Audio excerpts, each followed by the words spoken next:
Times is now reporting some rank-and-file FBI agents are calling for FBI Director Christopher Wray to resign.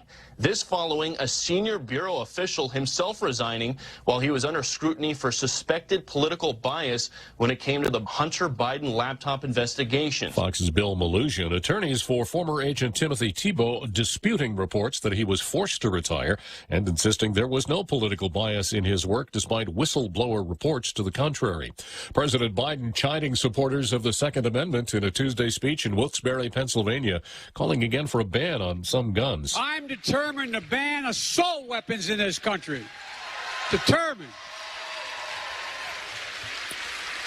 I did it once before, and I'll do it again. The president said to fight against the country, you need something more than a gun. America is listening to Fox News. Tell me about it, stud. Circle K's Craft Beer and Whiskey Festival is back on Saturday, October 22nd. We rockin' and rollin' at the Dusitani Guam Resort from 2 to 10 p.m. Bring your friends and come dressed in your best grease costume to win up to $500 in cash and prizes. So bust out those leather jackets and 50-style outfits as we party the night away at Circle K's Craft Beer and Whiskey Fest. Don't be a square. Get your tickets now at craftbeerfestguam.com or cruise on by any 76 Circle K location. Now that's cool, baby. We're already Pica's best radio station, but we're always looking for ways to be even better. Announcing the point on Alexa. In addition to our FM and HD radio feeds, our incredible app, informative website, Facebook Live, and YouTube Live, you can now tell Alexa to stream The Point. And your smart speaker will start playing whatever we're saying. News and views 24/7 with your 4-word command. Alexa, stream The Point.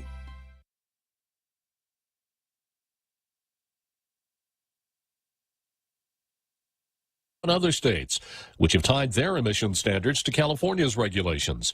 Virginia is one of those, but Republican Governor Glenn Youngkin says he will work with state lawmakers to undo that link. We're here, in fact, to make our own decisions. Freedom, in fact, matters in Virginia. That's why parents make decisions about whether kids wear masks today. That's why people can make a decision about whether they want to get a vaccine or not.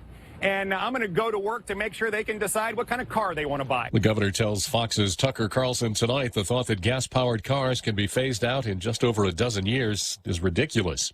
There's little mourning in Moscow, but other world leaders are paying tribute to former Soviet leader Mikhail Gorbachev, who's died at the age of 91. He participated in a very important period of history and was a key player with Ronald Reagan and Margaret Thatcher. He attended the first summit in Geneva. You'll remember the summit to talk about how to disarm. Remember how there were so many nuclear weapons facing one another, both sides. We can't really remember the danger. We're starting to feel a little bit of that with what's happening in Ukraine and Putin using nuclear weapons to threaten the West. But that was an incredible time. And Mikhail Gorbachev, he took his country from the Soviet Union, ended on his watch. The Russian people may not have appreciated him, but certainly the West thanks him for what he did to end a very, very tense period of history. Fox's Jennifer Griffin at the Pentagon. President Biden calling Gorbachev a man of remarkable vision and a rare leader.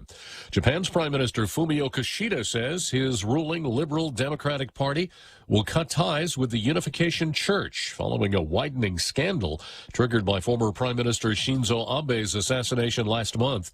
The suspect allegedly told police he killed Abe because of his apparent link to the Unification Church. I'm Jack Callahan. This is Fox News. Gas is expensive, so let the bank come to you. Through our remote deposit capture, you can deposit your checks into your account from your phone. And with our Dynamite Bank Pacific Visa debit card, you can use your money anytime, anywhere. It's the perfect combo. Now we're banking on the future. Services to choose. Bank Pacific, where others put branches, we place roots. Equal housing lender. Member FDIC. Crank it up. Choice Broadcasting introduces their unbeatable lineup of morning show. Hands down winners of Guam's morning radio battle. Daryl Lizama grooves his way through Boss 104 playing Guam's favorite classic hits. Morning mouth Ray Gibson shakes the cage on 93.3 The Point. And now, we are proud to announce the Morning Blender with Kyle Mandapat, mixing it up at sunrise on Star 101. If you're an advertiser trying to reach the most valuable ears, we've got the shows that listeners have been tuning into for decades. One call gets all three. 671-888-7346. That's 888-REIO. Welcome to Tall Tales with Bob Klitzkie, the only show on talk radio where common sense is a lot more common. Phone lines are now open at 888-TALK. That's 888-8255. And now, The Point proudly brings you Tall Tales with Senator Bob Klitzkie. A well-regulated militia being necessary to the security of a free state, the right of the people to keep and bear arms shall not be infringed. What a great way to start a radio talk show, especially the top-rated afternoon radio talk show in the entire Western Pacific. A fact developed by the Research and Statistics Bureau of the Tall Tales Media infrastructure. Gigantic. It's right behind this wall here. It's a board of commissioners. It is.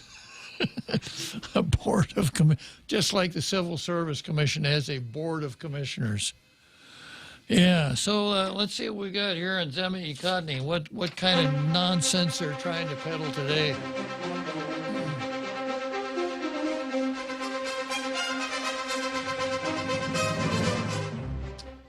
Our view: protect Guam shores, borders, report illegal entries.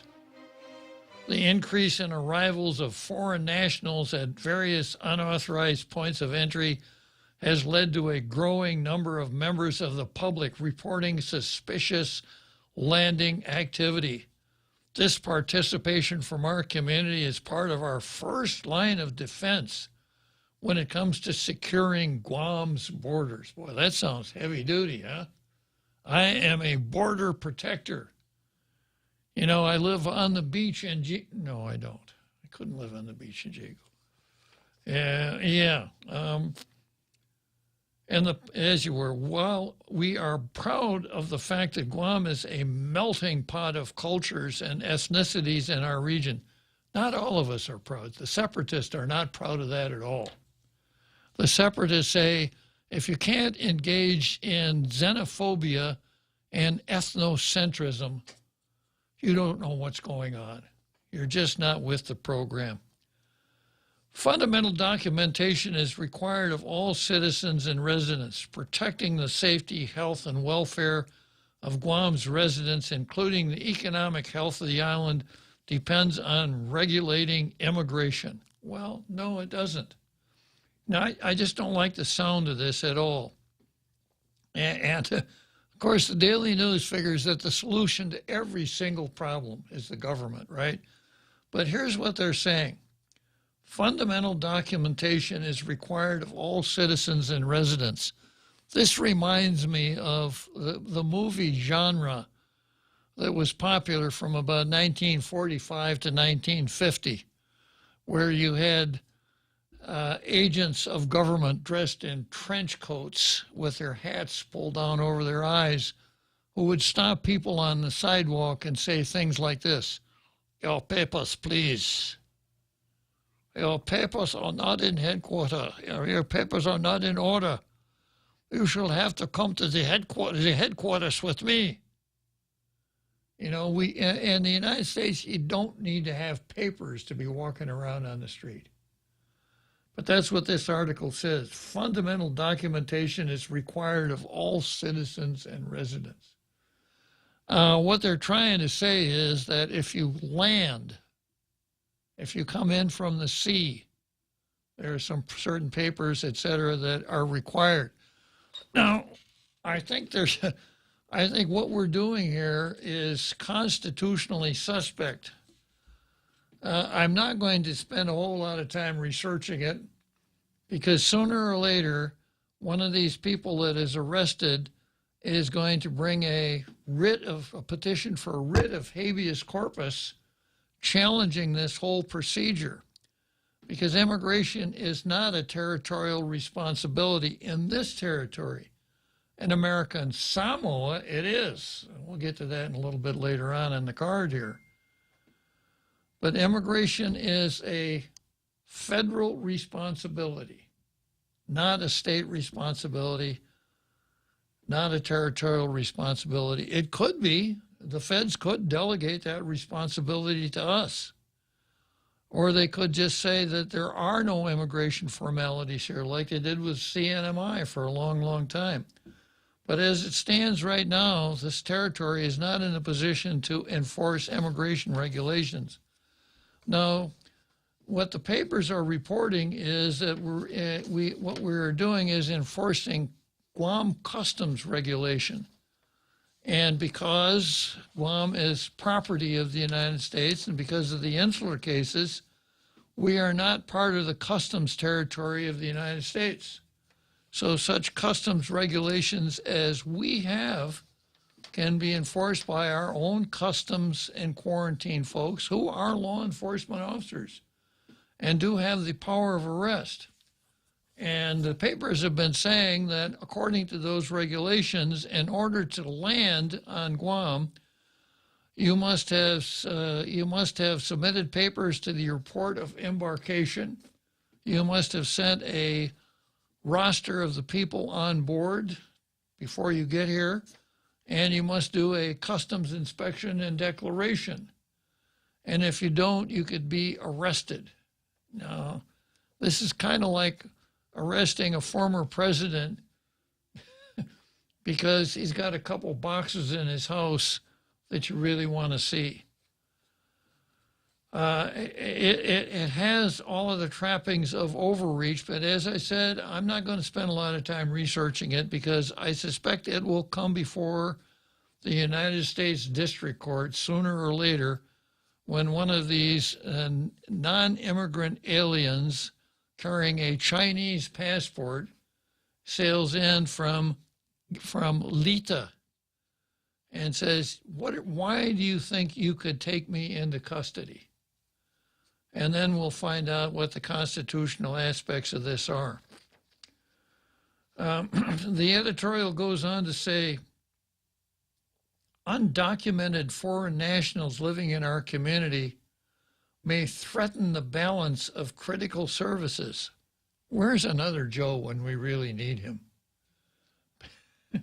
Because all of the folks who come from the FSM are undocumented aliens. Not exactly. They are given a paper when they come in. It used to be called it had a number. It was like an I-120. People think that, that a visa is what allows you to stay in a country. Not so. A visa only allows you to enter the country. How long you stay is another matter. So people from the FSM are given something that details how long they're allowed to stay, but they're not documented. They're not permanent residents. They're not United States citizens. They're not even non-immigrant aliens. They are what the law refers to as habitual residents. Another Joe. So they're not undocumented foreign nationals. But the editorial says undocumented foreign nationals living in our community may threaten the balance of critical services, especially in areas of healthcare and public safety. And beyond that, as Guam Customs and Quarantine Agency Director Ike Pareto told the Daily News, arriving migrants likely have help waiting when they arrive on Guam. Once again, correcting the vocabulary, they are not migrants. A migrant is someone who comes with the intention of staying. I don't think these folks have the intention of staying. The editorial says arriving migrants may have help waiting for them on Guam, a detail that requires us to question the level of organization these operations have and whether their activity is isolated to assisting the arrival of foreign nationals. Now, here's a little tidbit. There was a time when boats were sailing into Taragi Beach all the time from Rota, like 120 a month or something like that. And various officials were picking them up. And it turned out that an awful lot of them had the business cards of lawyers here on the island, a who you going to call type business card. And they were all prepped. So when you get here, if you get picked up, better call Saul. Saul had a branch office here. His American Samoa branch had a branch right here on Guam. And back to the editorial. We've received numerous information about suspicious boats. We have come across maybe about 9 that came in, and we have managed to seize those vessels, Pareto said. Additionally, media attention has helped encourage members of the public to come forward and report suspicious activity. We're starting to see a deterrence. I will say deterrence because of all this publicity that's coming out. They're starting to say, we better think not twice now before coming, because we're ready for them, Pareto said. Well, I think rather than think twice before coming, I think they're going to be a little bit more devious in how they do it. They're not going to be standing around out on the highway waiting for somebody to come along and capture them in his selfie. They'll be sitting with like Groucho Marx and nose glasses. Yeah. Come in a disguise. Come in a disguise. Yeah. Well, they could get stilts and a gray wig and a false gray mustache and say, and if anybody says, what are you doing here? Well, I'm just here for tall tales. Yeah, but at 5'2", it's not going to pass. No, you'd have to have some pretty long stilts, yeah. The article winds up by saying, we urge all members of our community to stay vigilant.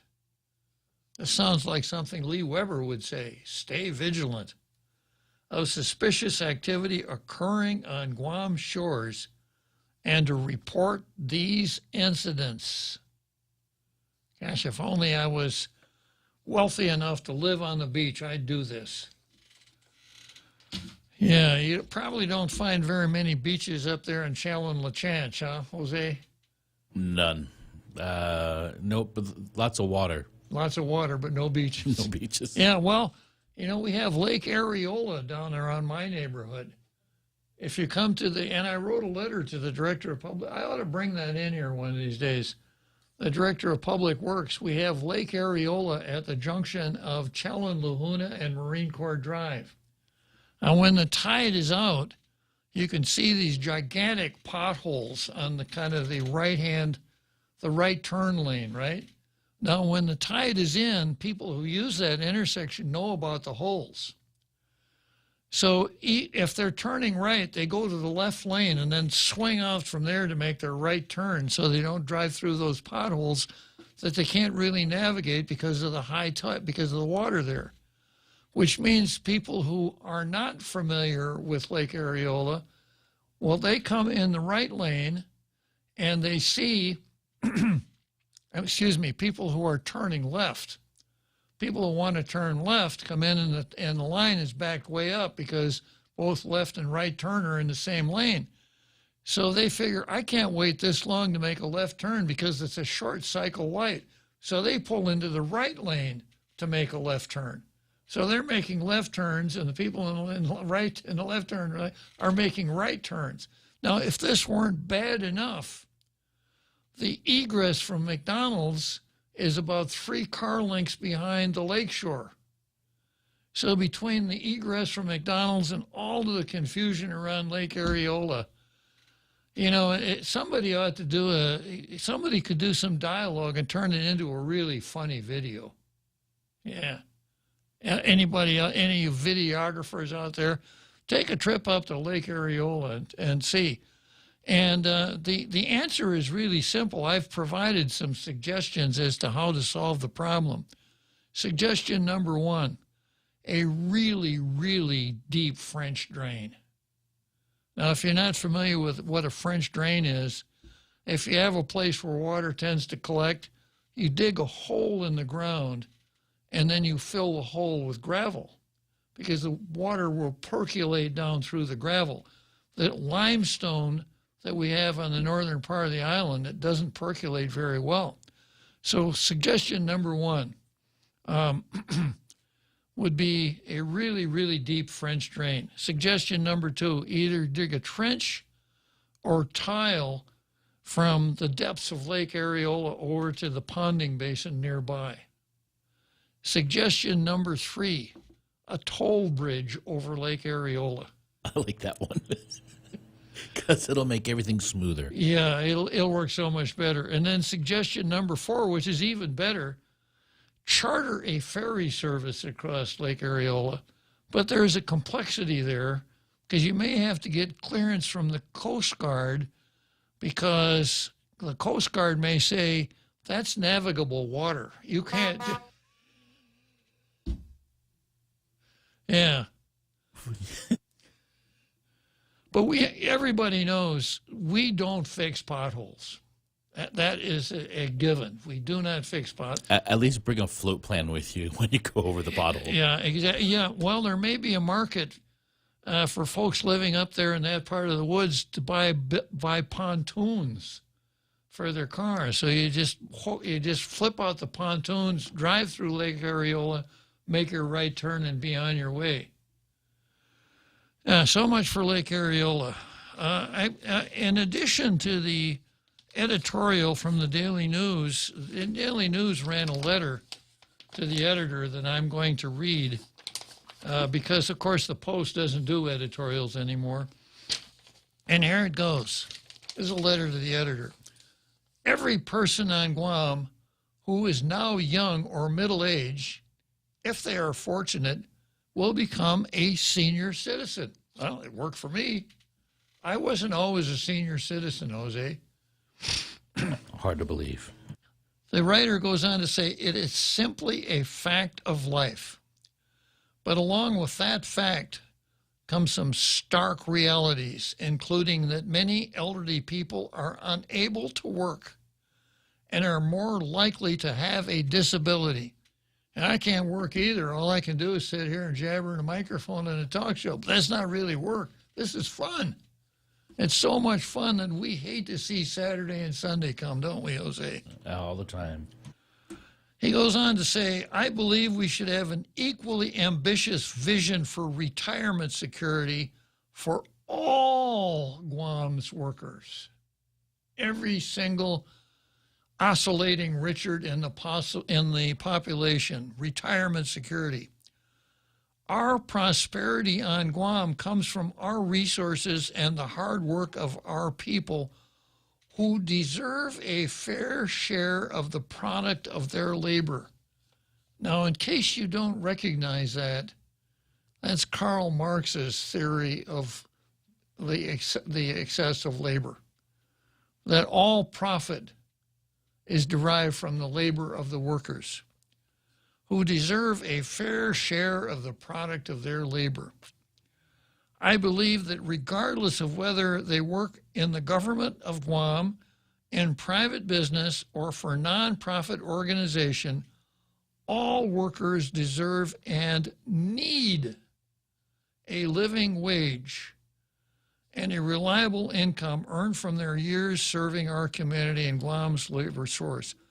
So here we go again. All workers deserve and need a living wage. Here's a catchy slogan, Jose. To each according to his need, from each according to his ability. Who could possibly argue with that? Right?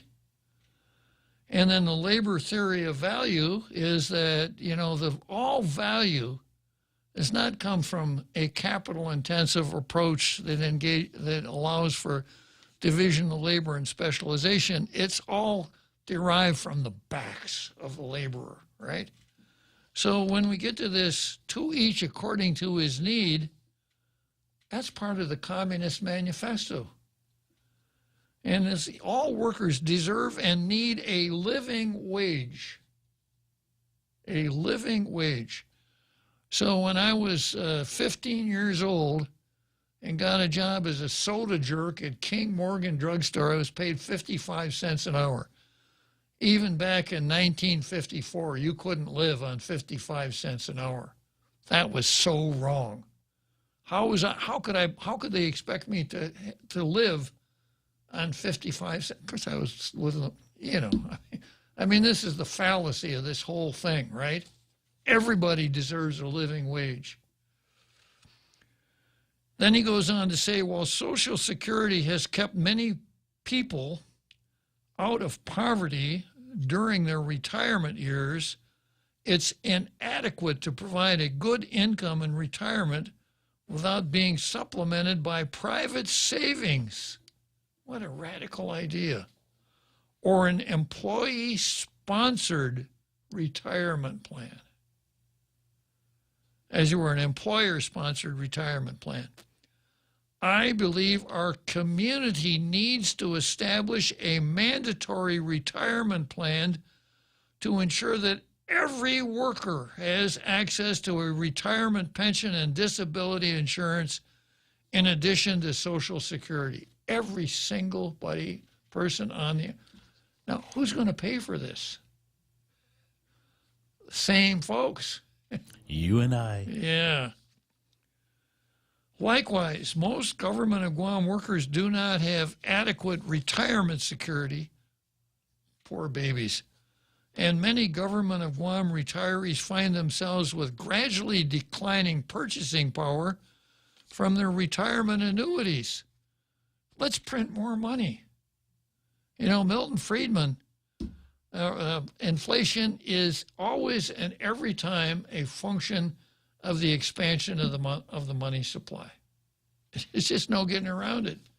So when you're $30 trillion in the hole, and you're sending a couple billion down to this island in the Western Pacific, purchasing power is going to go down pretty fast. Government of Guam workers need a return to the defined benefit retirement system, which would be affordable and sustainable for a surprisingly small increase to contributions. Surprisingly small. You know, they had to go off the defined benefit plan because it was going broke. If they hadn't, there wouldn't be any retirement program now. We go on to the next part titled Human Need. We can and should ensure that working people get a better deal for themselves and their families. What we have, what we build, is for human need, to each according to his needs, from each according to his ability. Each child, each working adult, each senior citizen has the capacity to contribute to what we can build together, and each should be able to expect a fair share of what we make. So each child, each working adult, each senior citizen has the capacity to contribute from his ability, in accordance with his ability, to each according to his needs, from each according to his ability. It's classic Marxism. That's just short of rationing food next. Exactly. In short, we need our community to provide a degree of economic justice to our people. Now, justice is one of my favorite words because you can use it to mean whatever you want it to mean. Economic justice. Now, what in the world is economic justice? Don't know. Yeah, to rob from Peter to give Paul a better life. That's what he's saying, basically. Economic justice means to take it away from people that have got too much and give it to people who have too little. You make too much money. In short, we need our community to provide a degree of economic justice to our people. Justice does not come about by accident of history, but through the struggles of ordinary people working together in solidarity, the commune. It may be achieved through policy, as I mentioned earlier, but it's not guaranteed even supporting the, quote, right candidates. Even if you vote for all Democrats, they may not be far enough to the left. They may not be familiar enough with Karl Marx to bring about economic justice. Here we go. The New Deal and the Great Society programs were not gifts from benevolent rulers, but concessions earned by the hard struggles of ordinary people. BS. BS. Yeah, the tuning in on the Great Society wasn't anything that anybody was clamoring for. This was Lyndon B. Johnson's legacy, the Great Society. That, and I can't use the N-word, but, you know, when he was talking to people about what he was putting together for the Great Society, he says, if I get this thing through Congress, them blank blanks will be voting Democrat for the next 200 years. That's what he said. This is the great presidential hero of the civil rights movement. Exactly, yeah. And then the rest of the story. Yeah. And as far as the New Deal is concerned, you know, Roosevelt was a fascist. Now, of course, it couldn't possibly be, you know, this guy would never believe that because it's impossible for a Democrat to be a fascist. It's impossible for a Republican to be anything but a fascist. But Roosevelt came up with this idea called the National Recovery Administration that I've talked about before. That's where we got Wickard. Well, it was actually the Agricultural Adjustment Act. That's where we got Wickard versus Filburn, where the farmer was fined because he raised corn to feed to his own pigs. Never even sold corn, and he was fined because the National Recovery Act had these market quotas. And the idea was to keep production down, to make the prices go up. So when Wickard did not put his corn, when he raised too much corn, he was fined.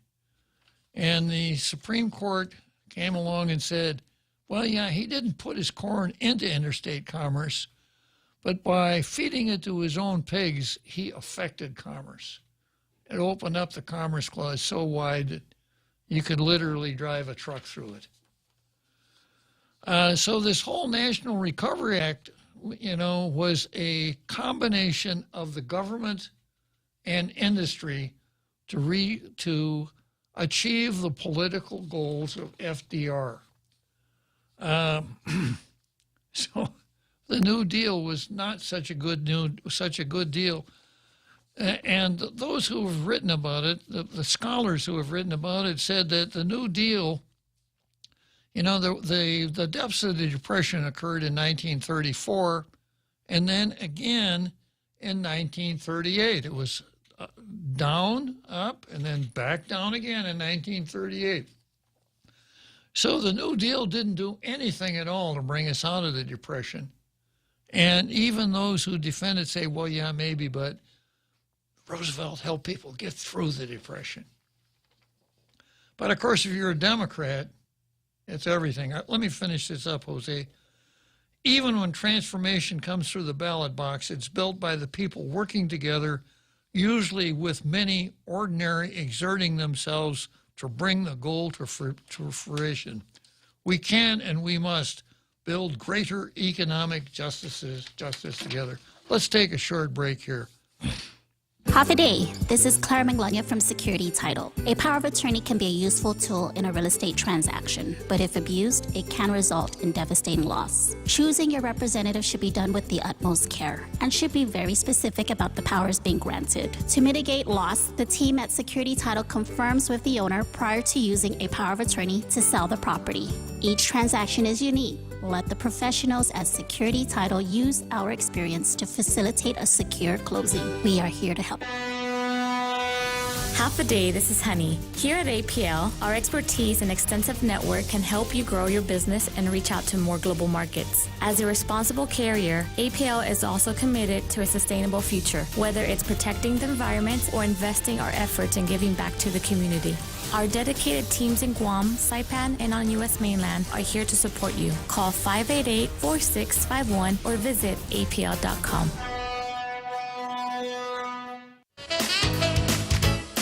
We now return to Tall Tales with Bob Klitzkie, soaring over the confusion with his superpowers of truth. Call 888-TALK. That's 888-8255.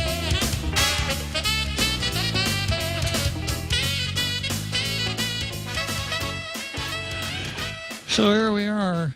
We showed you a little bit of the Tall Tales Rogues Gallery here during the commercial breaks, so you can see how handsome tailgaters are and how sharp they look in their tailgater T-shirts. And, of course, there's a link here in Facebook that you can go to, and you, too, can wear the tailgater uniform. And if you happen to be listening on the radio, just go to thepoint.gu, click on it, look for the beard, click on the link there. We'll get you the T-shirt in the mail. You have to provide the beard by yourself. Now, Jose, when I asked Jose about that, I asked Jose, what do I got to do to get a beard? And he said, Bob, just quit shaving for a while and you'll grow into it. Nice line, Jose. Yeah. Okay, so the first item on the card here today is the AAFB versus the stranger. Now, we've identified the stranger. He's a guy named Matt Topaznia. He is the lieutenant governor's nighttime partner and nighttime driver. And in addition to that, he was at the airport to shake and howdy with the high muckety mucks like Nancy. So I still haven't completely solved the mystery. I want to know why somebody's driver is there with a nice lay, huh? Yeah, a nice lay. Oh, I'm sorry, he's standing behind Josh. He doesn't have a lay, but he's right in there, kind of like he could shake and howdy right along with the best of them. So is this one of the perks of being a driver for the governor or the lieutenant governor? So there's still a little bit more mystery there. We know who he is, we know what he does, but we still don't know why he was there. Okay, we have a new mystery man now who is not at the airport to shake and howdy with Nancy, etc. The object here is see if you can identify this mystery man. And if you can, you can put it in Facebook. You could call in. We just want to see who can identify this mystery man. Okay, going on down the card. Next, I've got Leaving in January versus Dug In.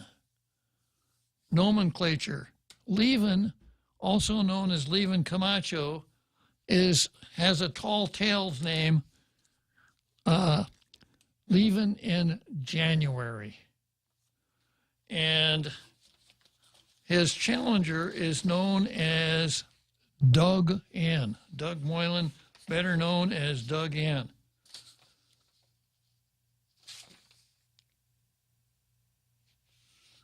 You know what I did, Jose? I skipped over a couple parts of the agenda here. Let me go back a second. I'm not going to spend any time on systemic racism, and I'm not even going to read that long list of stuff that the Gita is engaged in. But I will tell you this. Civil Service Commission is going to meet on Thursday, September 8th. It's going to be a Zoom meeting, and item 5.1, Mini Hatch Act Assessment Report, Robert Klitzkie versus State Clearinghouse. Now let's see how they go about covering for the governor this time. It's going to be interesting. Okay, going back to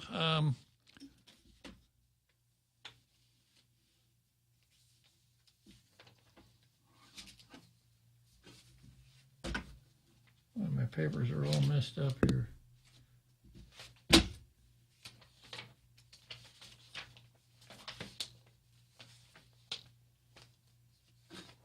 Going back to Leaving versus Dug In, Leaving in January versus Dug In. I did go to the Chamber of Commerce meeting today, and there was a debate between Leaving and Doug. I'm going to tell you who I think won the debate. Not even close. Dug In. Doug Moylan really dug in. He stepped into the plate. He dug his spikes in.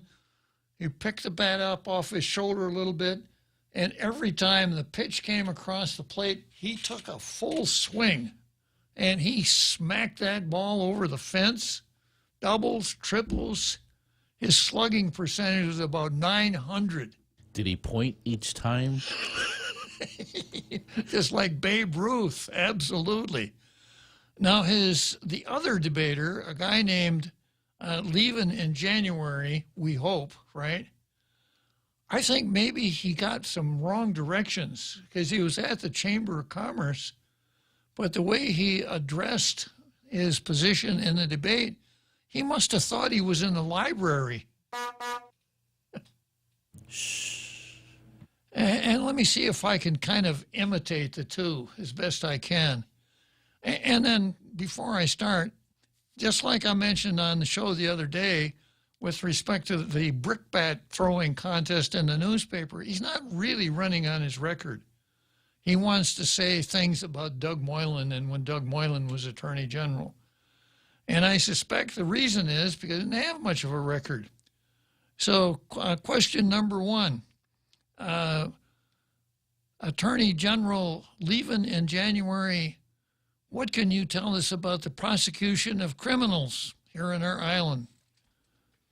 We've done a pretty good job of prosecuting criminals, and we've had some problems because we have a lot of vacancies in the office. But, it's really something that takes place in the court. It's really important to me, prosecuting criminals. Doug Moylan, what can you tell us about prosecution? This Attorney General is not prosecuting criminals. Let me give you an example.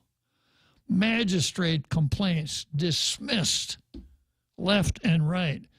Magistrate complaints are the easiest work that prosecutors do, but because he's so short-handed on prosecutors, they're so overworked they aren't even getting that right. He's not telling you the truth. Attorney General Camacho, would you like to rebut that? Well, yeah, I think he's kind of overstating his case a little bit. We do have a problem. We do have situations where we're a little short of prosecutors. That's the way it sounded to me. Doug sounded like he knew what he was talking about. He knew what he was doing, and he was confident that he could do the job. Leaving in January with his soft voice, sotto-voce delivery, it's almost like he didn't have any confidence in himself. And if he doesn't, I don't know why I should or why anybody else should. That would be my shorthand rendition of an analysis of what I heard.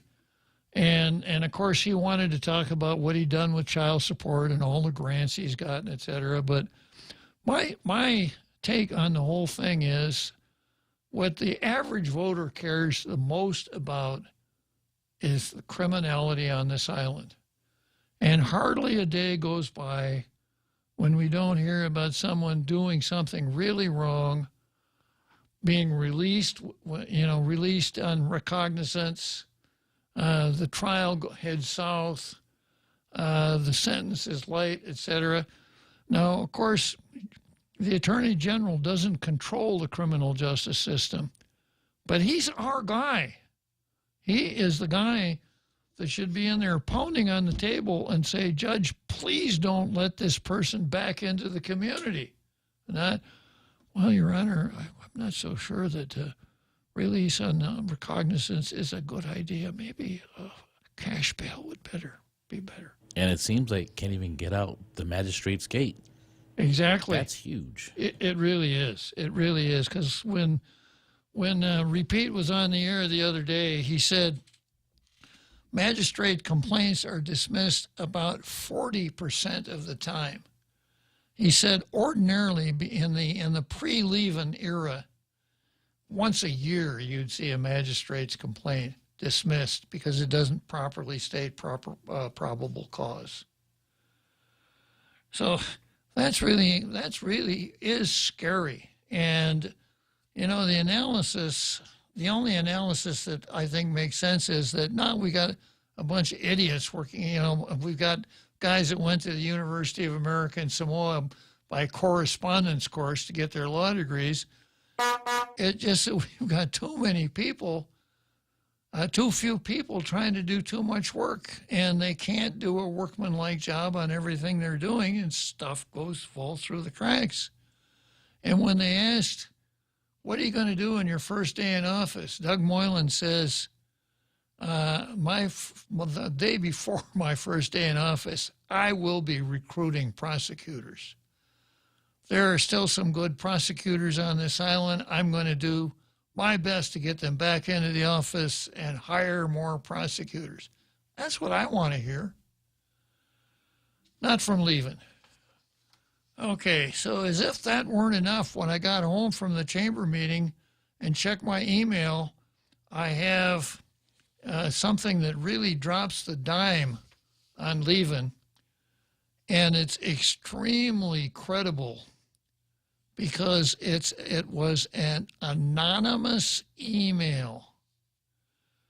So if this guy sent this anonymous email to the news media, you know it'll be front page news. If you ever want to get good press on a letter or a tip, don't put your name on it.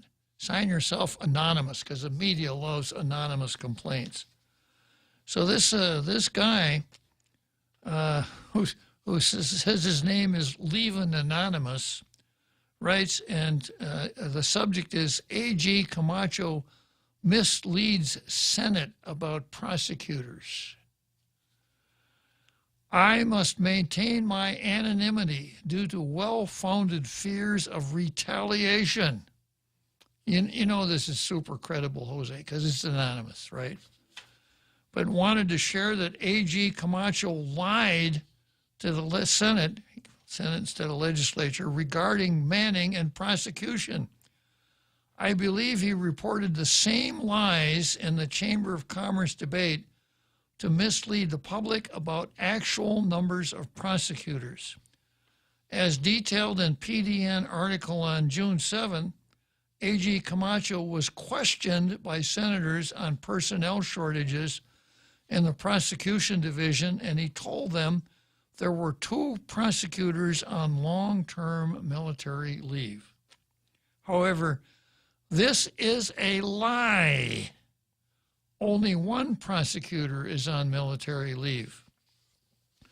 Dwayne Sablon, while a competent attorney, is not a prosecutor, has never been a prosecutor, and no one has any belief he will ever return as a prosecutor, given that he has never worked as one.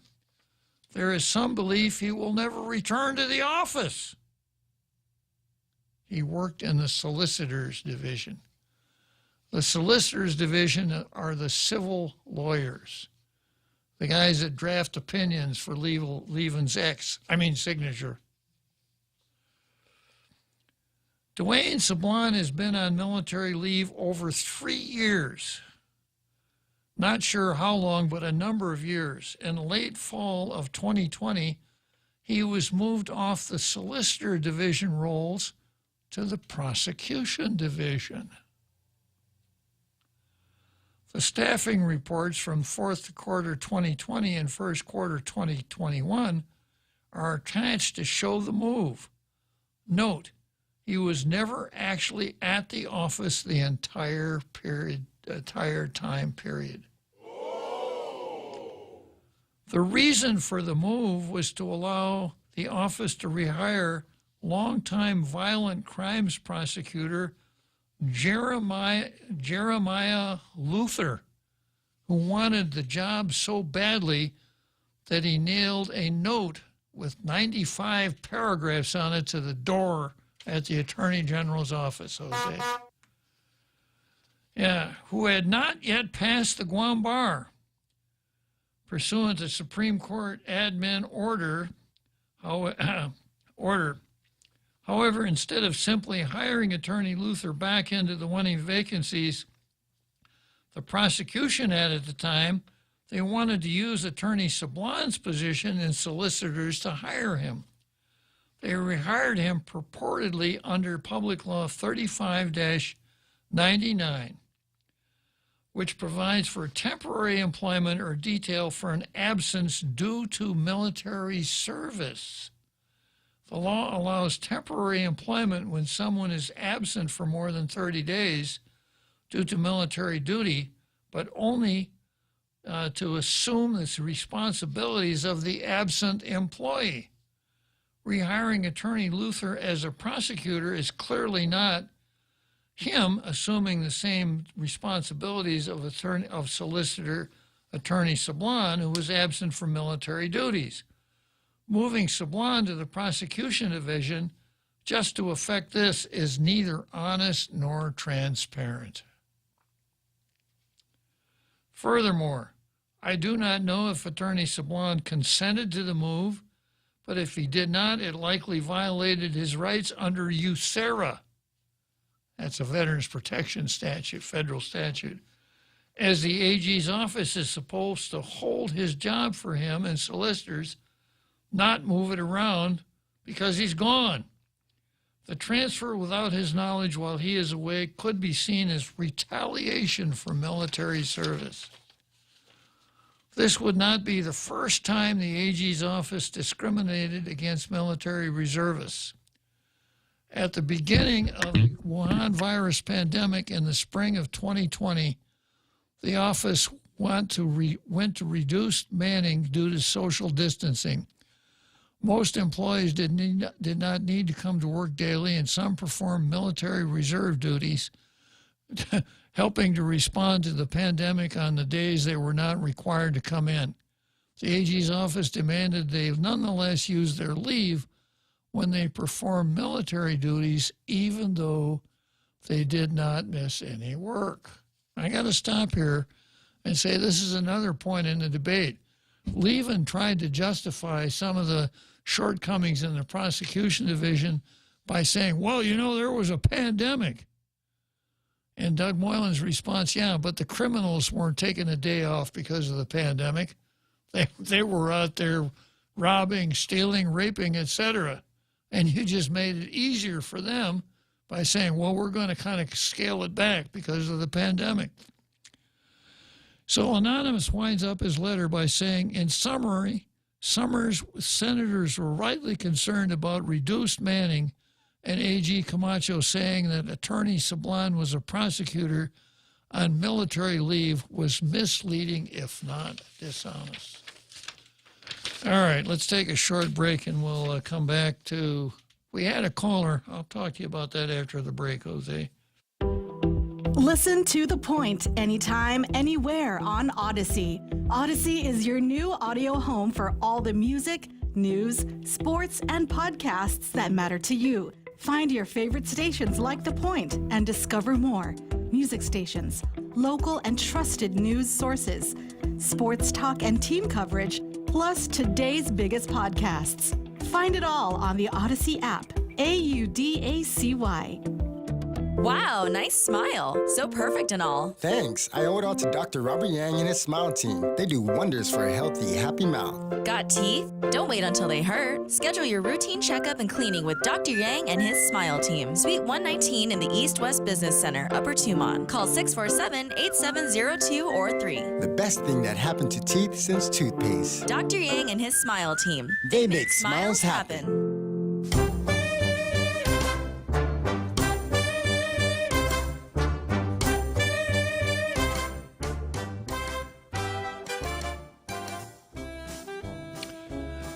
Okay, so here we are back again. I think I recognize his phone number. It looks like Johnny Utah.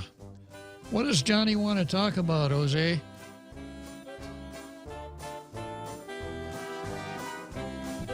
Sorry about that. It's not Johnny Utah. It was Johnny Utah. He just had to go real quick, but he said he's familiar with that law. It's about how long they have to hold on the job. Says 5 years. Mm-hmm. So he thinks that after it's coming up on 5 years, or 5 years has passed, and I guess they're allowed to move them around after the 5 years. Yeah, that's what he was saying. But he had to go. I guess he had to go to the. I think he works in a clinic or hospital somewhere. Yeah. Hospital, I think. Yeah. Okay. Well, here we go again. Back on the card, and the next item on the card is one I've been waiting for quite some time. Mm-hmm. Solicitor General of the United States versus Keneal Weird. Yeah. And a little explanation here.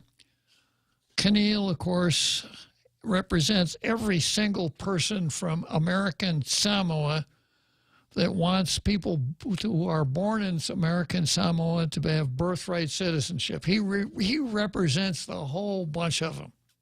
Do we have time for you to list them all? Well, you know, there are 3 of them, Jose. Oh, we have time. Yeah, and they all live in Utah. They don't live in American Samoa. So he's made a big deal out of this, and everybody from Samoa has said, we don't want that. And we've had the delegate to Congress from American Samoa on Tall Tales here for over 20 minutes explaining why they don't want it. Our friend Peter Santos has said Neil Weir has savior complex. He wants to save the people from something they don't want to be saved from. So Weir brought suit in a district court in Utah, U.S. District Court in Utah, on this theory that the 14th Amendment would provide birthright citizen for folks in Samoa, even if they don't want it. Trial court ruled in his behalf. The U.S. took it on appeal to the 10th Circuit. 10th Circuit reversed. And then Weir filed a petition for writ of certiorari, asking the Supreme Court to put it on its calendar. Now, the way you get to the Supreme Court nowadays, there are no more direct appeals to the Supreme Court. You must petition for a writ, unless it's a state invoking the original jurisdiction of the Supreme Court. Unless you happen to be challenging Joe Biden's election, then it doesn't work there either. That's another story. So when petitions like this are filed, oftentimes the Supreme Court will ask the United States, what's your position? And Weir was able to get the American Bar Association, Tina Rose Munga Barnes, a bunch of useful idiots here on the local scene, Michael San Nicolas being among them, to say, yeah, we should overrule the Insular case because they're racist. We don't like racism. So the petition was filed. The U.S. government was supposed to file its opposition or acceptance on the 29th of July. They asked for a 30-day extension. They filed yesterday, and that's what this story is about, just to bring you up to date. I'm going to go into this from several different viewpoints. I'll explain it all right after the big halftime show.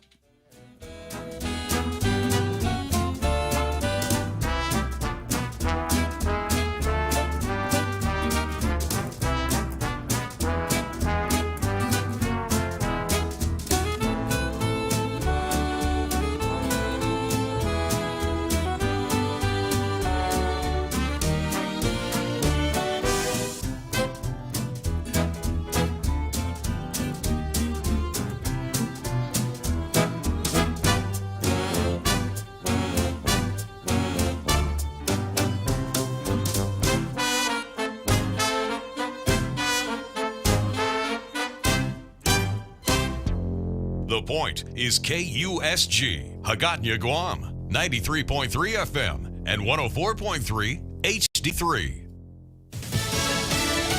The Justice Department formally opposes a special master. I'm Jack Callahan, Fox News, submitting a late-night filing to the federal courts in Florida. The DOJ filed this as their latest response to former President Trump's lawsuit over the FBI's search of his home. DOJ is saying that efforts were likely taken to obstruct the federal probe into the classified documents that were taken by the FBI from Mar-a-Lago. And Fox's Bill Maloogian reports the government's motion contends the former president lacks standing over the possession of the documents because they belong to the country, not him. A hearing on Mr. Trump's special master request is scheduled tomorrow. The Justice Department also reminding employees, including FBI agents, they are not allowed to be political. A new memo prohibits non-career Justice Department employees from attending any political event, fundraiser, or rally. The rule changes long-standing policy that allowed political appointees to attend some political events in a personal capacity, so long as they got approval and participated passively. In the letter to DOJ officials, Attorney General Merrick Garland says it is critical the department's employees hold themselves to the highest ethical standards to avoid even the appearance of political influence. Fox's Jared Halpern, a law firm representing just retired FBI agent Timothy Tebow, disputing reports that he was forced to retire and because of political bias, as has reportedly been claimed by several whistleblowers. Trump attorney Alina Habba telling Fox's Hannity, I'm really proud of the FBI whistleblowers, and I know the president, and I can speak for him, is incredibly proud of those people that took their oath very seriously. The Washington Times reports some rank-and-file FBI agents are calling for the resignation of the Bureau's director, Christopher Wray. President Biden Tuesday speaking in Wilkes-Barre, Pennsylvania, calling again for a federal ban on the sale of so-called assault weapons, saying he's done it before, he can do it again. America is listening to Fox News.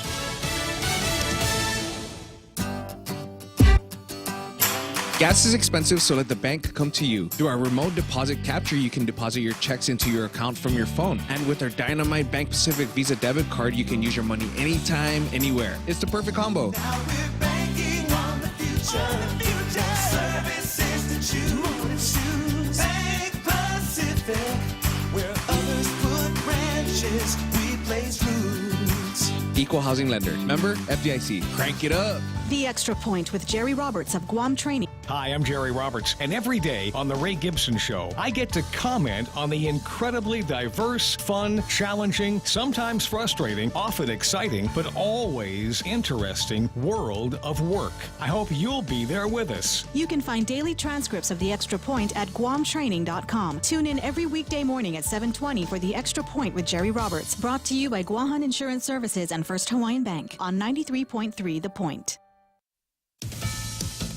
The space agency has set a new launch date for the unmooned moon launch that was scrubbed on Monday. NASA's top brass says the rocket engines that seem to be having problems cooling before the scheduled launch of Artemis 1 were likely fine, but a sensor might not be working, and so they'll change their procedures for testing. And we also agreed to move our launch date to Saturday, September the 3rd. NASA's Mike Serafin, the Artemis 1 mission chief. We are going to reconvene the mission management team on Thursday, September the 1st, to review our flight rationale and our overall readiness. Weather isn't expected to be the best, but the forecast can change.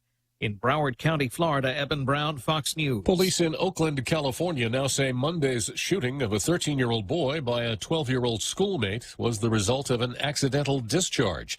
Without explaining why the shooter had a gun in school in the first place, the wounded student is still hospitalized. In southern Arizona, a second grader was found to have 2 handguns and ammunition in his backpack at a school in Cochise County, east of Tucson on Monday. Another student saw them and said something. Nobody was hurt. The 7-year-old has been referred for possible misconduct and weapons charges. There's been a guilty plea in another COVID cash scam. Daniel Tassoni of Naples has pleaded guilty to taking more than $2.6 million in government COVID relief funds. He faces up to 60 years in federal prison following charges of wire and bank fraud, as well as possession of ammunitions by a convicted felon. Prosecutors say he submitted false applications to the Small Business Administration and various banks seeking loans in 2020 and 2021. He used that cash to purchase 2 homes, stocks, a 4-carat engagement ring, and a yacht. Tassoni's sentencing is set for December 5th. Tom Graham, Fox News. And I'm Jack Callahan. This is Fox News. Are you looking for a new place to hang out with your friends? Let's go along the sidelines at Sidelines Bar and Grill. Located at 154 Iriarte Road, Unit 4 and 5 in Tamuning behind Royal Bigs. Sidelines, a hidden gem with nothing but great things to offer. Great atmosphere, great food, top shelf drinks, and a great team. What are we waiting for? Let the fun begin at Sidelines Bar and Grill. Open daily from 3 p.m. to 2 a.m. See you there. Listen to The Point anytime, anywhere on Odyssey. Odyssey is your new audio home for all the music, news, sports, and podcasts that matter to you. Find your favorite stations like The Point and discover more. Music stations, local and trusted news sources, sports talk and team coverage, plus today's biggest podcasts. Find it all on the Odyssey app. AUDACY.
So here we are, another great halftime show production by Jose, who today is the best radio producer in the Western Pacific. I don't care which show you listen to, it's Jose all the way.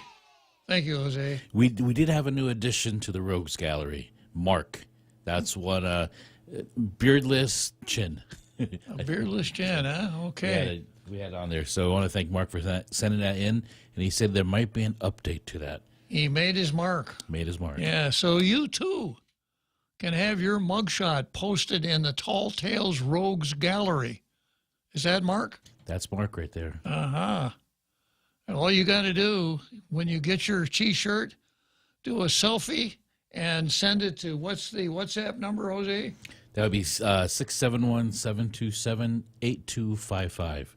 Is it a new number? That's the WhatsApp number. Yeah, and if you forget it, it's you'll post it in. We'll post it, yeah. Post it on Facebook, right? And I think it's also on the website. Everything you want to know about Tall Tales is at thepoint.gu.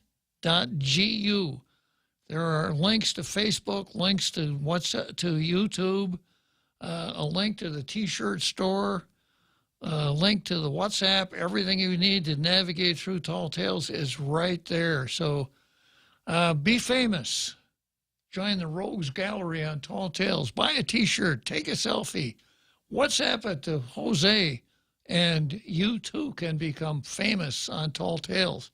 Tall Tales, you know, I've got the repeat here in the green room, and I'll get to him in a second. But I just want to tell you a little bit about Tall Tales. You know, it is the top-rated afternoon talk show here in the Western Pacific. And a lot of times when I get together with my friends, I always start out with the proposition that they want to hear about Tall Tales. So I spend a lot of time telling them about Tall Tales, but, you know, my modesty is so overwhelming that when I finally get to the point where I've told them a lot, I stop and say, well, that's enough about me. Now let's talk about you. What is your favorite episode of Tall Tales? Yeah. And, you know, we had a couple of winners of the contest. I think Rico Blancaflor and Pretty Sarita Guerin both said that that's a young Bob Klitzkie. And they compared a young Bob Klitzkie to Tom Selleck. Yeah. Which caused me to start thinking, you know, who will they cast in the starring position when they make the movie, when they make something called Tall Tales, the movie? Gary Cooper and Jimmy Stewart and all the, you know, what was his name? The Cisco Kid. Jimmy Stewart, Gary Cooper, and Cisco Kid. Yeah.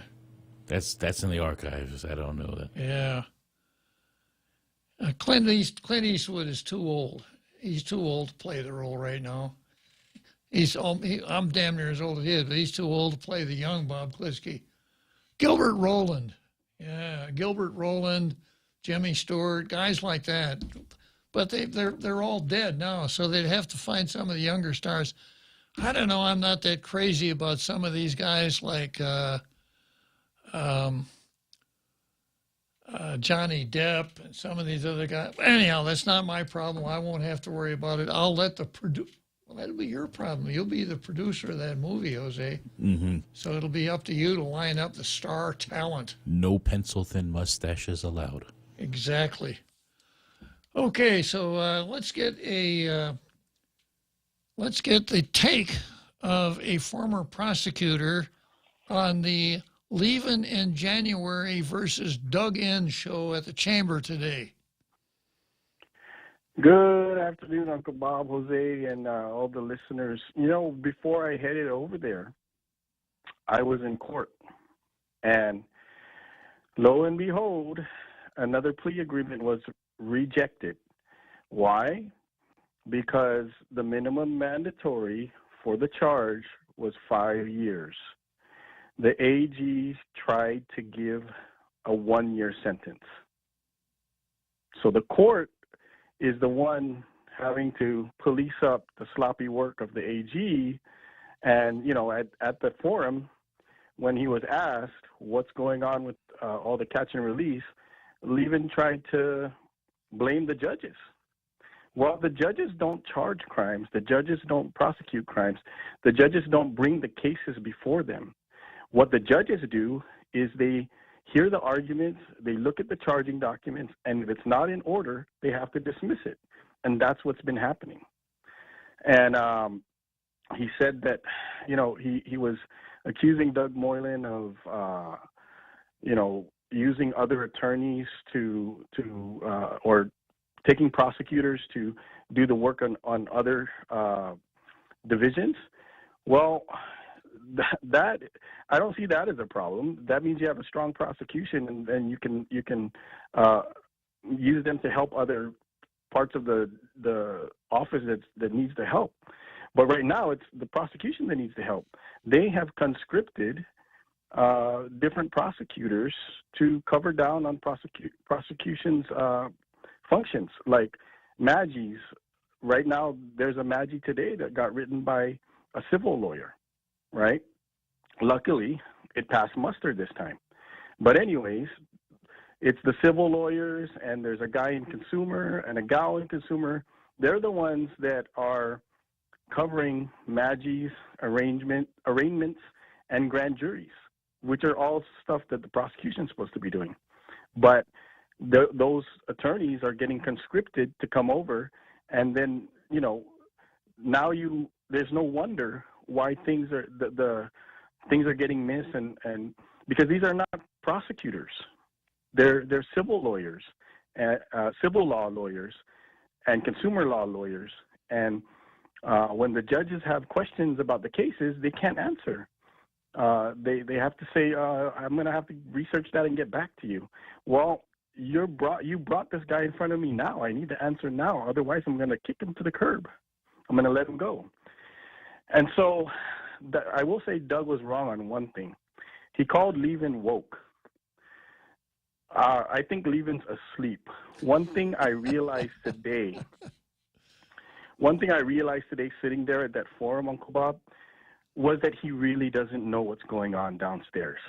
He really doesn't know, right? That was my epiphany today, that he doesn't know. And if he doesn't know, then he cannot understand. And one thing that struck me is he got emotional and said, you know why I'm doing this job? Because I want to serve the people. Well, then serve the people. Stop failing. Do your job, dude. Well, the most important job. I want to serve the people. You might as well not say anything at all. That means absolutely nothing. I mean, it was heartfelt, but the plain truth, the plain unsugar-coated truth is, okay, if you love this island and you want to serve the people, then do your job. Do it right. Be competent. And he's not. Well, I don't know that he has a handle on what's going on. You know, I suspect the crap and chaos that's been happening in the prosecution, I suspect maybe he's not personally responsible for it, but he's the AG, and he has to. He's responsible to fix it if it's broken. He's responsible to find out if it's broken. And right now, it seems like he's in a different, like he's riding on a unicorn, Uncle Bob. Mm-hmm. I don't know. Yeah. Yeah. So I just don't know. I mean, that's why I yelled during the forum. Did you hear that? I didn't. Okay. After he made his statements about, you know, painting a peachy keen picture of prosecution, I yelled out, I said, this shows exactly that you don't know what's going on. You have no idea what's happening. You know, and I've tried multiple times to reach out to him, and I was always told by his deputies that you know, they met with me instead of him. So apparently you can't have a meeting with him. You know, when I tried to meet with him on these issues, they always gave me meetings with one of the deputies. And then they said they'll bring it to him. So you know what I think? I think he's blindfolded. I think they're leading him around blindfolded. And that is not a leader. That's no way to lead an organization, especially an important organization such as the Attorney General's Office of Guam. Absolutely. Absolutely. Yeah, so he's not woke, Doug. He's asleep or blindfolded or both. I see. You're using an old definition for the word woke, but I agree. Even his demeanor at a debate, you know, if you didn't know anything about the issues or anything else, and you just watched, you think, this guy really isn't very interested in this stuff, is he? Not like the other guy who is forceful and confident. Yeah, well, I just needed to get that, you know, out there. That was my epiphany today, is that he really, really can't fix a problem he's not aware of. True enough. You know, there was a book once upon a time called Management by Walking Around. I have a feeling he doesn't do that. I have a feeling he doesn't circulate amongst his deputies and assistants and chat them up just to find out exactly, you know, what's going on in the ground there. His management style is best to kind of stay in the background and not be assertive as to where you want the office to go. Well, like I mentioned yesterday, you know, every leader, commander, or whatever has their set of priorities. And the staff and the subordinate officers are going to guide themselves off of that set of priorities. But one thing that needs to happen, or one thing that needs to be true, is that the commander's priorities has to be in line with the organizational mission and mandate. And it doesn't seem to be the case in this case. Right. And the other thing about, you know, the commander, if you're the commander of any kind of a military organization, what happens that shouldn't and what doesn't happen that should, it's your fault. And, oh, yes. And either one of those can be a career-ending event for an officer in the Army, Navy, Marine Corps, whatever, and it should be the same thing for an Attorney General. Because so many things have not had. It's not, again, it's not what Levin does, it's what he doesn't do that really gets you. Right, and in the Navy, they relieve you of command. They say they no longer have confidence in your ability to lead. That's right, and that's certainly general even in January, we hope. So, Pete, we'll see.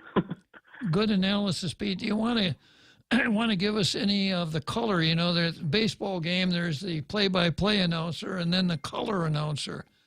So you want to give us any color, like who was snazzily dressed there or something like that? Well, there was this one really, really tall gentleman who was super overdressed. He was wearing a Tall Tales T-shirt. Well, he was overdressed for occasion, like a Chamber of Commerce luncheon. Yeah, well, the old saying, better to be overdressed than not dressed at all. I agree. All right. Thanks, Uncle Bob. Thanks for sharing, Pete. Good talking to you. So there you go. From somebody who can speak Fino prosecutor very, very well. You didn't have to hear that twice. Yeah. He hit the nail on the head the first time. He didn't need a mulligan. Okay, let's see where we are here. It's a little too early for the seventh inning stretch, so I'm going to go on to the next part of the show, which is the Justice Department versus Keneal Weir. And I kind of laid the foundation for this. I've got an article here that ran in the Daily News. I have an article that ran in the Pacific Island Times. And as usual, I'm going to take the opportunity to criticize the way news is reported and not reported. A newspaper reporter cannot rely on the everybody knows factor, right? So starting out with the Daily News. Headline, Justice Department and American Samoa asks the Supreme Court to reject the territorial rights case. Territorial rights. The Justice Department and the Government of American Samoa this week asked the Supreme Court to reject a case related to territorial rights. They joined indigenous right groups from the Commonwealth of the CNMI, who in July also asked justices to reject the petition filed by Utah resident John Fatisimanu. Period. The Fatisimanu case, which is related to birthright citizenship in the territories, could provide an opportunity for justices to consider and possibly overrule the controversial insular cases. Now, here we go. The insular cases are race-based Supreme Court decisions, opinions from the early 1900s, which describe the territory as home to alien races. Wrong. Wrong. But everybody knows that, right? And once again, I got to explain why everybody knows that. And this I take from a letter that I wrote to Robert Underwood during the time he was president of the university, because a faculty member of his, Ann Paris Hattori, appeared on a national TV show called Last Week Tonight that dealt with the territories and came out with this. And I'm going to read from the letter. This glaringly false statement was uttered by Guam historian Ann Paris Hattori on the TV show called Last Week Tonight with John Oliver. Here's what she said. The United States flag is flying over these lands, so some people said, well, doesn't that mean that American laws apply? In 1901, the insular cases, basically the judgment of the Supreme Court, wrong. The new territories were inhabited by alien, quote, alien races, and they may not be able to understand Anglo-Saxon laws. Therefore, the Constitution doesn't have to apply. This is a lie. It's either a lie or gross stupidity, because that's not what the insular cases said. Wrong.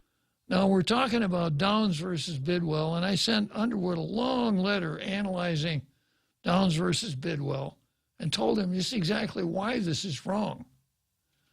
And I mentioned this before, no response. I ran into him later. What about it, Robert? Oh, yeah, I got to take another look at that. And then, can you send it to me again? I don't think I could find it. And he did nothing. And at the time that Ann Paris Hattori came forward with his BS, he had a statement in the newspaper saying, contrasting academic freedom with freedom of speech. Freedom of speech means, academic freedom has responsibility, because in order to engage in academic freedom, you must not only speak freely, but you must be correct. And what you say must be the product of research. And if you use the title professor, it has to be something that people can rely on. You know what he did about this? Absolutely nothing. And he and she continue to repeat this big lie, which, he in his last column accused San Nicolas, the big lie, right? So here it is. So I think this is part of the reason that everybody on Guam knows that the insular cases are racist. Guam historian Ann Parasitori condensed 147 pages of the United States Supreme Court opinion into 38 words and presented the 38-word quote as the ratio decidendi and not the hypothetical obiter dictum that it really was. The three concurring opinions from which the court's ruling was derived employed different rationales which yielded the holding in Downs, none of which relied on Guam historian Ann Parasitori's 38 words to reach a result. Guam historian Ann Parasitori's statement smacks of a degree of sophistry that is perhaps fitting for a TV comic, but not coming from a university professor who we should be able to take seriously. 9 United States Supreme Court cases were decided in 1901, which are generally identified as the insular cases. Probably the best way to gain an understanding of the insular cases and their import is to read the cases. But my own analysis is that knowledge of the insular cases is inversely proportional to the amount of time spent reading the cases. 2 cases are of great import, each of which list one George R. Bidwell as the appellee.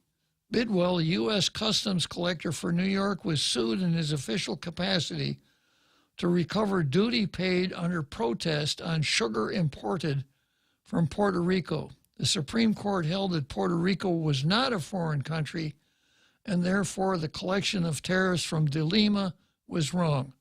That's De Lima versus Bidwell. So in the beginning, the Supreme Court said Puerto Rico is not a foreign country since the Treaty of Paris. It's not a foreign country. And the other key case, which is Downs versus Bidwell, S.C. Downs and Company was an importer who sued the collector of customs to recover $659.35 paid in duty for the import of some bananas to George R. Bidwell, the customs collector for New York. Downs' case turned on the determination of whether the Foraker Act passed constitutional muster. The Downs decision held only that the Uniformity Clause, Article 1, Section 8, Paragraph 1 of the Constitution, which reads, the Constitution, the Congress shall have power to lay and collect taxes, duties, imposts, and excises to pay the debts and provide for the common defense and general welfare of the United States. But all duties, imposts, and excises shall be uniform throughout the United States. That clause, Downs said, was not applicable outside the 47 states. The Uniformity Clause was not applicable. Here's the holding, not what Ann Parasitori said it was. Alien races can't understand Anglo-Saxon law. Here's the holding. We are therefore of the opinion that the island of Puerto Rico is a territory appurtenant and belonging to the United States, but not a part of the United States within the revenue clauses of the Constitution. The Foraker Act is constitutional so far as it imposes duties upon imports from such island, and plaintiff cannot recover back the duties exacted in the case. The judgment of the Circuit Court is therefore affirmed. So what Ann Parasitori said is just dead wrong. But everybody knows. Tina Rose Monga Barnes knows. Oh, the insular cases are racist. And, of course, the way things go nowadays, when it's something that everybody knows, nobody wants to. If it's racist, I don't want any part of it. And that's the thought process for all the useful idiots that signed on the amicus brief to Weir's petition for cert. So that's the Daily News. Now I'm not going to read the rest of the Daily News. I'm going to go to Wrigley Field for the 7th inning stretch.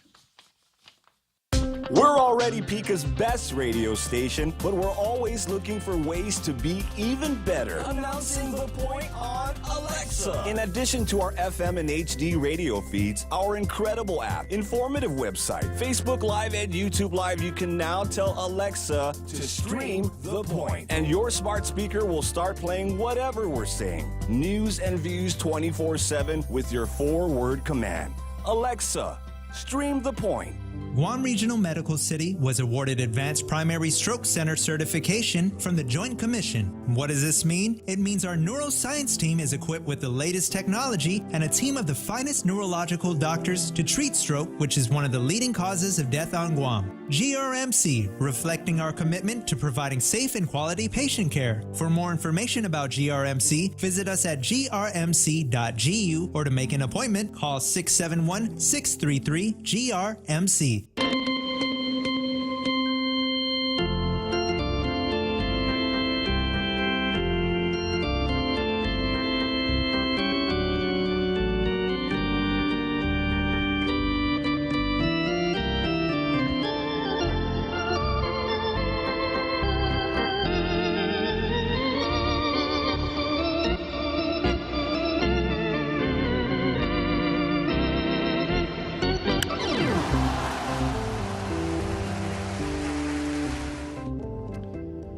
So here we go.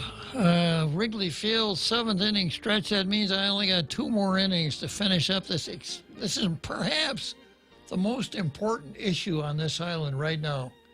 Whether or not the Supreme Court will entertain Keneal Weird's petition for cert. Repeat chimed in on Facebook and added one more little tidbit here. Pete says, Leven lied. There are not 15 prosecutors, and of the 8, only 6 carry caseloads. So Doug said he had like 28 back in the time that he was a prosecutor, the Attorney General. Okay, so back to Keneal Weird and the Justice Department. Now, this is the Pacific Island Times that came out with this story today. They're, in addition to their monthly magazine, they do current news also. It's a pretty good publication. And this is what Marvick tells us. The Department of Justice on Monday asked the Supreme Court to reject the Fitissimano case on citizenship rights for American Samoa, noting that the territory's elected leaders themselves do not want to disrupt the status quo. Even the elected leaders of the territory. The views expressed by the American Samoan people provide a further reason to deny the petition for a writ of certiorari. The people of American Samoa have not formed a collective consensus in favor of United States citizenship, reads the department's brief filed by the United States Solicitor General Elizabeth Prelogar. The brief, which was filed in response to the Fitissimano v. U.S. petition, was silent on the petitioner's request for the Biden administration to ask the court to overrule the Insular cases, a series of Plessy versus Ferguson era that established a doctrine of separate and unequal for residents of U.S. territories. Not really right, not called for. But notice how she leads into the story compared to the way Steve Limtiaco leads into it. Steve talks about it's an Insular cases case. Well, it's not. The issue here is, should those 3 guys who were born in American Samoa now be declared to be United States citizens? And I have to explain this, that, there are conventions that the Supreme Court ordinarily obeys. Ordinarily, it asks the question presented to it. It will decide that question on the narrowest base possible. It will examine threshold factors first: ripeness, mootness, justiciability, and if it decides to decide a case, if it could decide it on statutory interpretation instead of constitutionality, it does. It's called the constitutionality avoidance doctrine at the Supreme Court. The Supreme Court is not supposed to be on the lookout to go out hunting for dragons to slay, like Neil Weir wants them to do, right? Don Quixote. Exactly. So, you know, the Pacific Island Times story starts out with a real issue before the Supreme Court. And the real news is the United States is saying leave the insular cases alone, or leave the birthright citizenship issue alone. The American Samoan government filed a separate brief that mirrors the U.S. Solicitor General's position, arguing that U.S. citizenship cannot be imposed on American Samoans. Preligo pointed out that the insular cases held that the Constitution applies only in part in unincorporated territories, but she docked the question of whether the doctrine should stay or go. While the petition involves American Samoa, the court's ruling on this case will have an equal impact on other U.S. territories, including Guam, CNMI, Puerto Rico, and the Virgin Islands. She said the U.S. government's position on the citizenship case relies on the text of the Citizenship Clause, which confers citizenship only on persons born in the United States, which predates the insular cases. 14th Amendment, 1868. Downs versus Bidwell, 1901. So obviously, when the 14th Amendment was adopted, they weren't thinking about people living in unincorporated territories.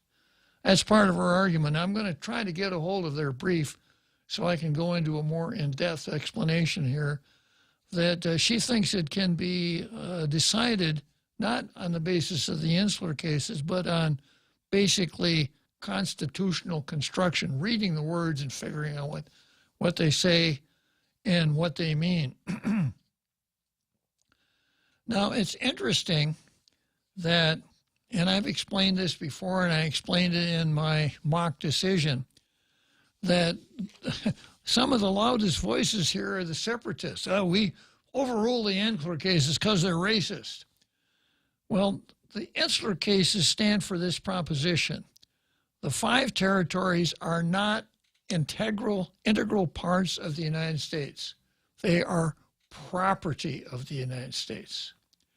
And since they're property, not an integral part of the United States, the Downs says that the Constitution does not apply ex proprio vigere of its own force to the 5 territories. That's why we can do all of the razzle-dazzle stuff that we can do that states can't do.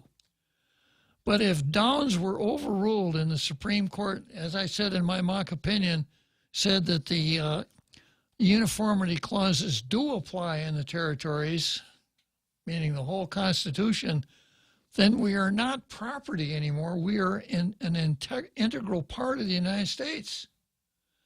No self-determination, no independence, probably come off the non-self-governing territories list because we would have been integrated into the United States, and it's what the separatists want.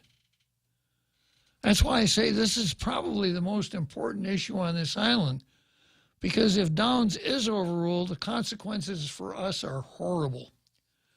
So going back to the story here, here's another quote from the Solicitor General's brief. The ordinary tools of constitutional interpretation, including text, context, historical practice, and precedent, establish that the term, quote, the United States, and used in that provision, does not include American Samoa.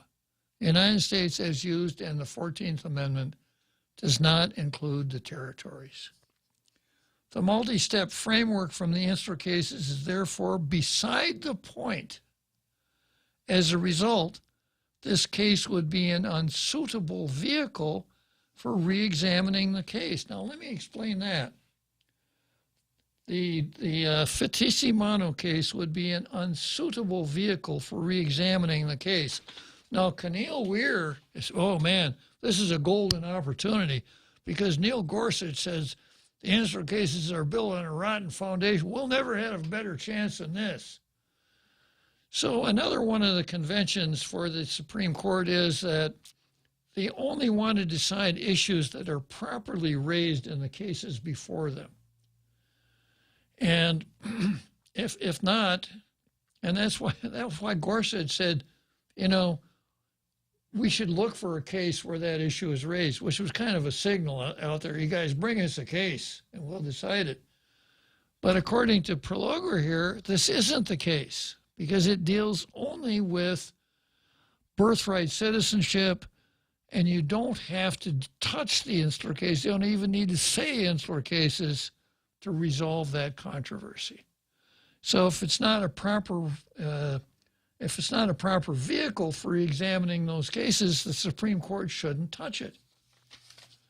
Prelogar noted that the inhabitants of other territories, such as Puerto Rico, obtained citizenship as a result of legislation, not as a result of judicial decisions.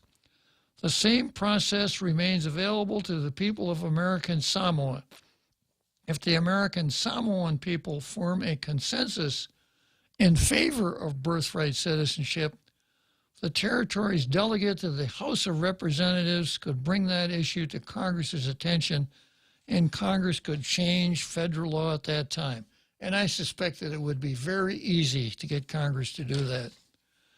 As it stands, American Samoa's delegate has already proposed legislation that would further streamline the naturalization process for American Samoans, and the territorial legislature has endorsed that proposal. And Amwa Radowagon talked about that on the show. Because, you know, in order for an American Samoa to become a U.S. citizen, it has to go through the naturalization process. And the naturalization process is designed to allow an alien, horrible word, alien, I better go wash my mouth out with soap, Jose. An alien who is a permanent resident in the United States for 5 years to go through the naturalization process and become an American citizen. Folks born in American Samoa are not aliens. There's a 1904 Supreme Court case, the name of which I can't remember, that said that folks born in the islands acquired from Spain are not foreigners, they are nationals, U.S. nationals, which means they owe an allegiance to the United States, but they are not entitled to the political rights that come with citizenship.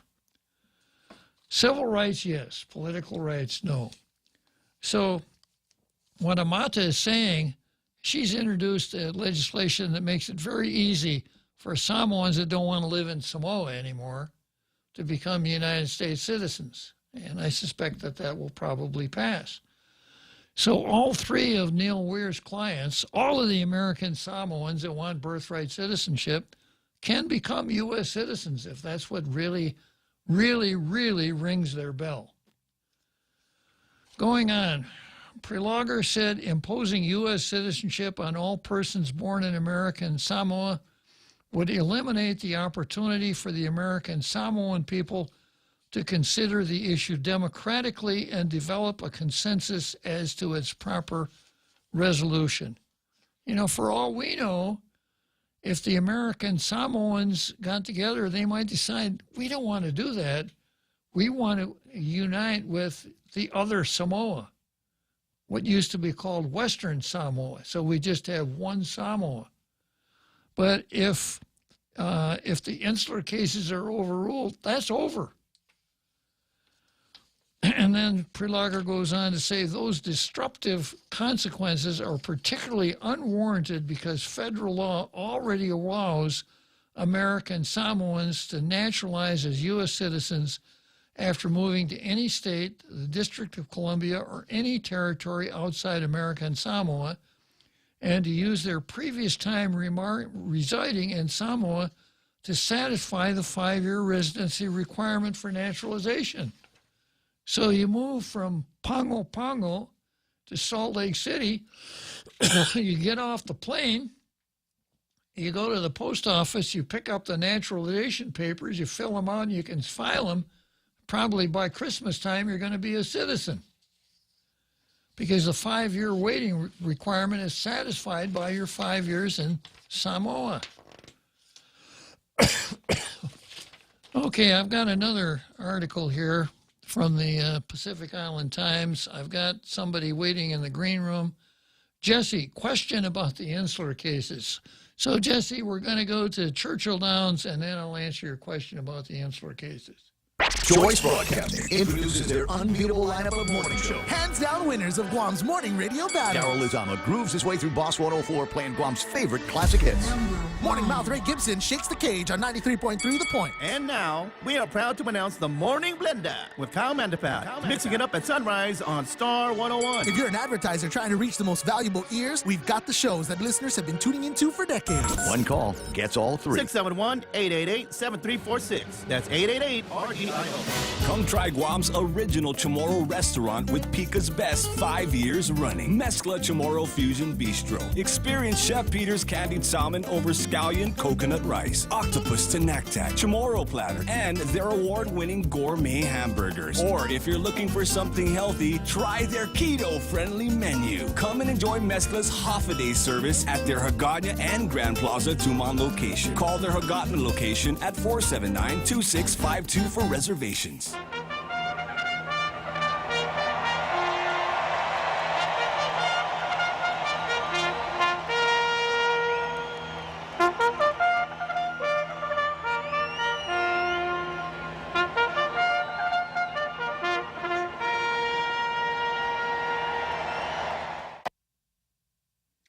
Okay, so here we are, Churchill Downs in Louisville, Kentucky, the home of the Kentucky Derby. Well, Tall Tales is kind of like a horse race, too. You know, we have so much important information to dispense to our international radio listening audience of tailgaters that it's really hard to get it all done in 2 hours. But due to the expertise brought to the show by a guy who's been pitching double headers for the last few days, none other than Joe Martinez. You used to be Jose Martinez. Why aren't you Jose Martinez anymore? That's because I was recently told that I don't have a say. Who told you that again? The governor. The Red Queen. Okay. Okay, I got Jesse online here. He wants to talk about the insular cases. Jesse, I know everything about the insular cases, so fire away. Okay. All right. I just wanted to ask, going back to Anne Hattori's, you were mentioning about her, I think she had mentioned, or they cited her in that John Oliver show. Yeah. Yeah, but, I was wondering, is she talking just about what the Justice Brown said or in his conclusion? Or is she referring, or is she kind of like making it, because from what I'm reading is that Justice Brown was the one that he made some kind of reference about alien races differing from us in religion, customs, laws, methods. Where are you reading this stuff, Jesse? Well, basically found something online, and they're basically they're breaking down the opinions by the majority and minorities on the Delima and then the Downs and Bidwell. Mm-hmm. But the conclusion, it says here that the conclusion, that's why I'm not sure if this is, there's a lot of stuff online but they're very much citing difference, like Justice Gray and some other Justices White and Brown and, all these other people. But there is a mention that there was a conclusion reached by Justice Brown. And then he also goes on to say that there's evidence, Justice Brown says, there is an evident intention to prove that the territories have never been considered a part of the United States within the meaning of the Constitution. But anyways, this thing is like, there's a whole bunch of stuff, and I was wondering if you have seen that yet, or if it's, I've spent a lot of times. I've spent a lot of time reading these cases, and I've spent a lot of time reading the history and all the other surrounding facts. Now, if you want to do a little bit more reading, go to frombob.blogspot.com and you'll find my letter to Robert Underwood that goes into this in some depth. But for now, I just want to read this again. This is what Ann Parasatori said on the radio. The United States flag, on TV, national TV, the United States flag is flying over these lands. So some people said, well, doesn't that mean that American laws apply? In 1901, the Insular case is basically the judgment of the Supreme Court. Wrong. The new territories are inhabited by alien races. Wrong. And they may not be able to understand Anglo-Saxon. Wrong. Therefore, the Constitution doesn't have to apply. And this is all wrong. And this is somebody who, like Robert Underwood, says we should be able to rely on because she's a university professor. And it's BS. Right. And that's why I'm trying to just figure out, like. Well, go to that blog spot, frombob.blogspot.com. Now, if you read a Supreme Court decision and one of the judges, first of all, there's something called obiter dicta.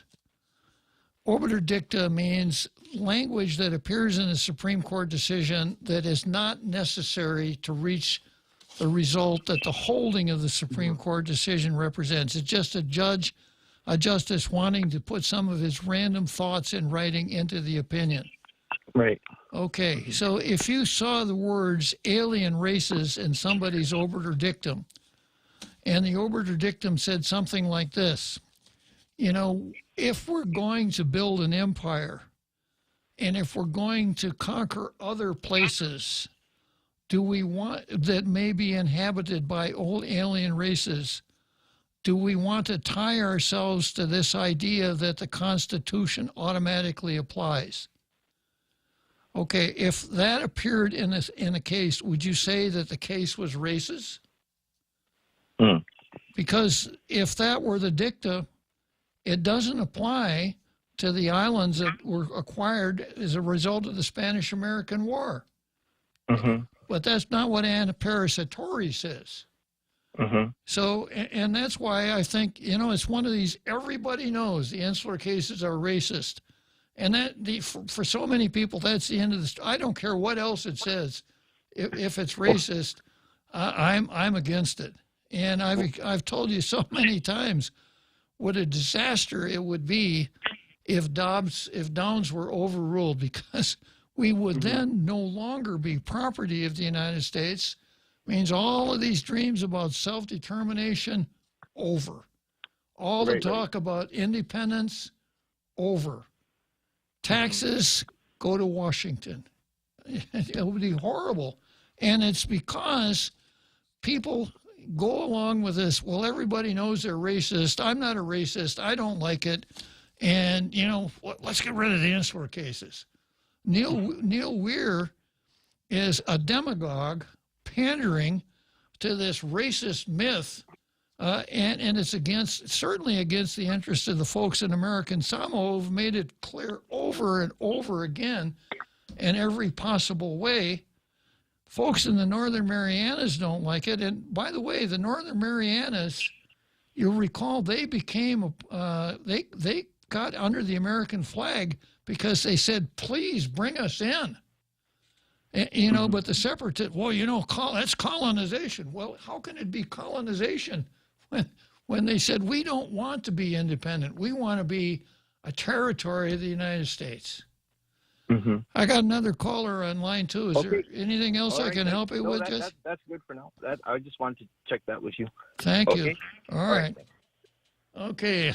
And, boy, he almost didn't need to put his name down. He called once, and he's back on the phone again. He made his call, and now he wants to repeat. Go ahead, repeat. Yeah, I just wanted to harp a little bit more again on Neil Weir. He must not be a Star Trek fan because, the prime directive is to do not to interfere with the political development, right? So he thinks he knows better for the Samoan people than they do. But one thing else, Uncle Bob, that is, I don't know what word to describe this, but it kind of makes sense when you hear it. Levin and Neil Weir are pretty much best friends and so now it explains a lot about how they think and how they operate. They just live in a very unrealistic world of the way they view the world. So that's all I wanted to say. Well, that's a mouthful. You know, if they have the same thought processes, my desire to see Doug as the next Attorney General is now doubled. It's now true in spades. All right, have a good night. We'll see you tomorrow. Okay, repeat. Yeah. So leaving in January and Keneal Weird are good friends. So, you know, when I was talking about back to to leaving in January, we hope, for a minute, maybe he used today's presentation as a means to his secure a future once he is removed as Attorney General in January. Maybe he's looking to be the next territorial librarian, because he seems to have the manner and the approach for it. And I suspect that the citizenship would really like to see Levin as territorial librarian, because no matter how long you kept a book, you'd never have to pay a library fine. He would not enforce that provision for any reason. Yeah. Okay, so I've talked a lot about the insular cases here, and we're not out of the woods yet, because Gorsuch has certainly indicated that he would like to have the insular cases be brought before the court. Now, he may be taken aback by Prelogar, the Solicitor General's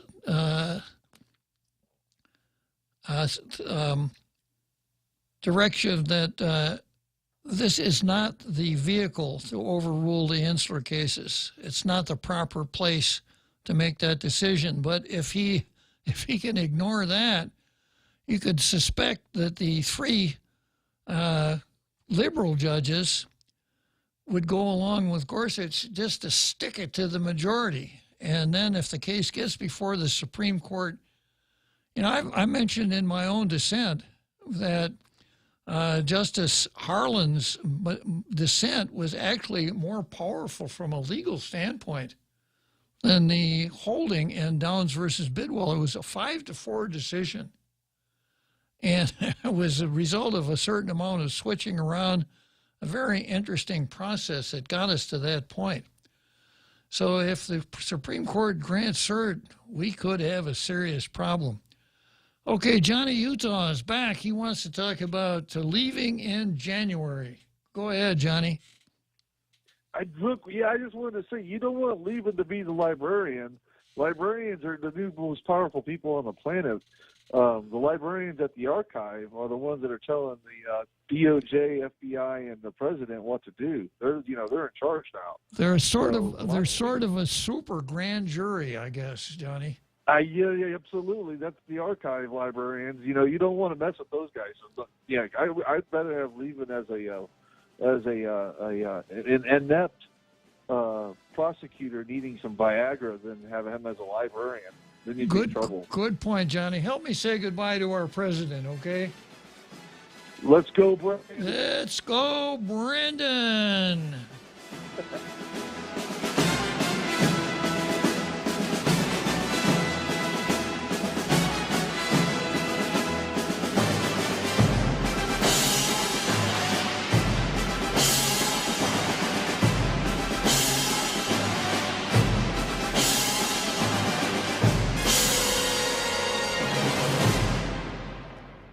HD3. New claims from the Justice Department. I'm Jack Callahan, Fox News. In a late-night filing with the federal court, arguing against the appointment of a special master to oversee the documents seized in the Mar-a-Lago raid, and government attorneys also making new accusations. In particular, the government developed evidence that a search limited to the storage room would not have uncovered all the classified documents at the premises.